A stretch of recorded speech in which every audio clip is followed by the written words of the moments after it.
Marcelo por aquí le iba a enseñar dónde venía lo de los magistrados.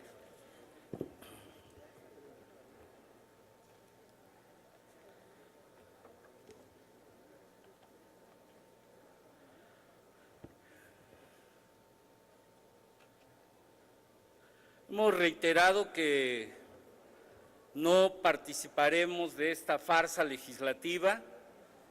El día de hoy fue ya un exceso que la Comisión de Gobernación dictamine sin dictamen.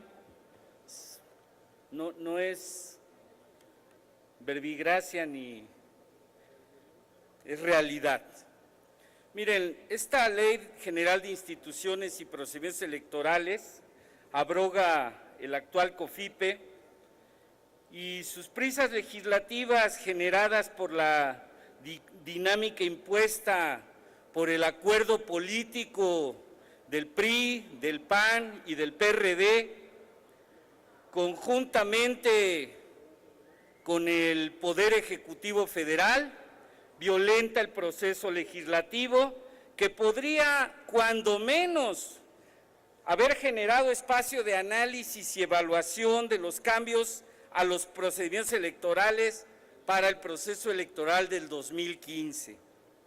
Esta prisa legislativa, generada por la ausencia de un auténtico trabajo parlamentario en la construcción de leyes, deja sin voz no solo a los partidos minoritarios que son excluidos del triunvirato integrado por los partidos mayoritarios, sino además deja fuera voces de expertos electorales, académicos e investigadores, e incluso expertos en la materia de los mismos grupos parlamentarios.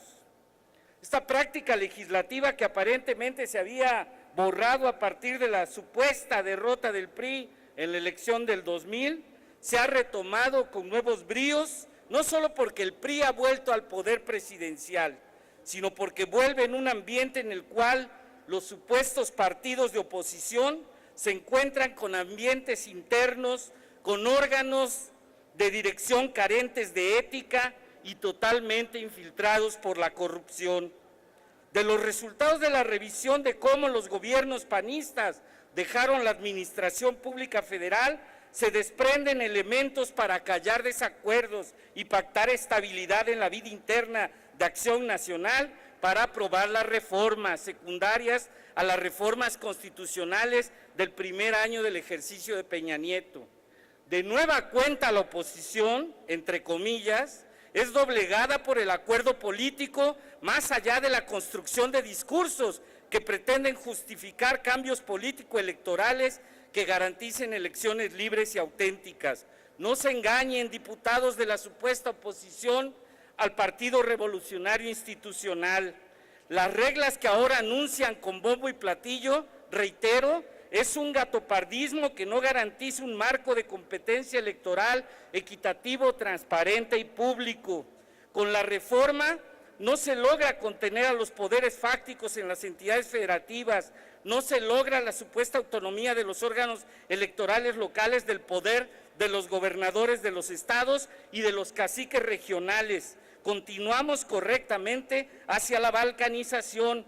Para citar una muestra de este gatopardismo político electoral, diremos primero sobre el mito en la economía que ustedes dijeron que iba a haber en la organización de procesos electorales. El artículo 30, párrafo 3, se establece un sistema de servicio profesional electoral para el INE y otro para los organismos públicos locales. Esto es, dos sistemas del servicio profesional electoral, cada uno con sus respectivos mecanismos de selección, ingreso, capacitación, profesionalización, promoción, evaluación, rotación, permanencia y disciplina, así como su propio catálogo general de cargos y puestos de personal ejecutivo y técnico. La estructura del anterior IFE queda intocada al establecer en el artículo 33 que la estructura del INE será en 32 delegaciones estatales y 300 subdelegacionales, una por cada distrito electoral uninominal. Y en el artículo 42, numeral 2, se crea una comisión especial para la vinculación con los organismos públicos locales. Y en el artículo 60 crean la unidad técnica de vinculación con los organismos públicos locales, adscrita a la Secretaría Ejecutiva. En el 62 determinan que entre las atribuciones de las juntas locales ejecutivas se encuentra el de coordinarse con los organismos públicos locales en los términos establecidos por esta ley. Esta doble estructura del INE entre los órganos propios para la elección federal y la estructura paralela para las elecciones locales hace inoperante la demanda de eliminar el control de los poderes fácticos en las elecciones de los estados. Inoperancia también hay que destacar de la nulidad por adquisición de la propaganda en radio y televisión.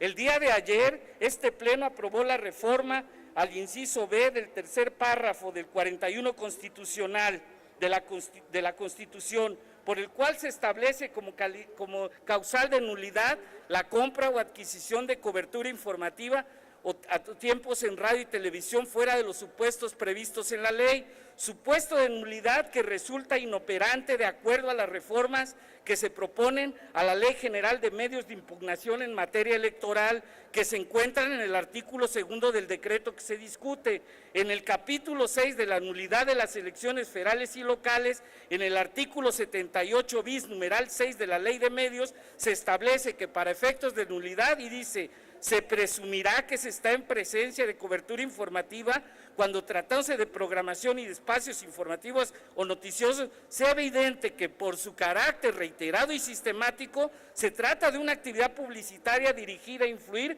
en las preferencias electorales de los ciudadanos y no de un ejercicio periodístico.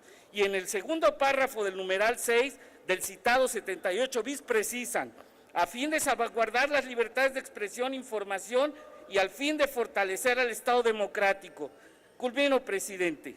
No serán objetos de inquisición judicial ni censura, entrevistas, opiniones, etcétera. La generalidad en la redacción y alcance normativo permite la adquisición de propaganda electoral en formatos de entrevistas, opiniones, editoriales y análisis de cualquier índole en radio y televisión, cuando éste se encuentre sustentado simple y llanamente en la afirmación de que esa es la opinión o creencia del conductor que las emite. Sabemos bien que esta reforma político-electoral se da en el contexto de las reformas en telecomunicaciones y atendiendo a los intereses en juego de nueva cuenta en el marco legal que da pauta a los infomerciales. Miren, podríamos seguir hablando, esto es una somera revisión, culmino, presidente, pero yo nada más quiero decir, ¿con qué ética van a hablar los del PAN que dicen que condicionan esta ley a la aprobación de la reforma energética? Y luego dicen que no reciben monedas a cambio. Yo lo que quiero denunciar, que este intento de querer perpetuarse en una especie de neoporfirato, donde valiéndose las distancias, Porfirio Díaz parece niño de pecho comparado con Peña Nieto en materia de antidemocracia, corrupción, pobreza Diputado, del pueblo. le pido que Culmino, pueda concluir presidente, con su intervención. voy a culminar. De más males que agobian al país por estas prácticas, porque no son capaces de subirse a la tribuna a defender, nada más votan por consigna lo que les manda el Ejecutivo. Yo, por último, diría que a pesar de ustedes, este país va a cambiar porque los mexicanos ya están agobiados por lo que ustedes están produciendo y por lo tanto no participaremos de esta farsa legislativa y nuestro voto, así como el del Partido de Trabajo, será en contra de esta ley que es una involución para la democracia en este país. Es cuanto, presidente. Gracias, diputado. Tiene ahora la palabra el diputado Alfonso Durazo Montaño para fijar la posición del grupo parlamentario.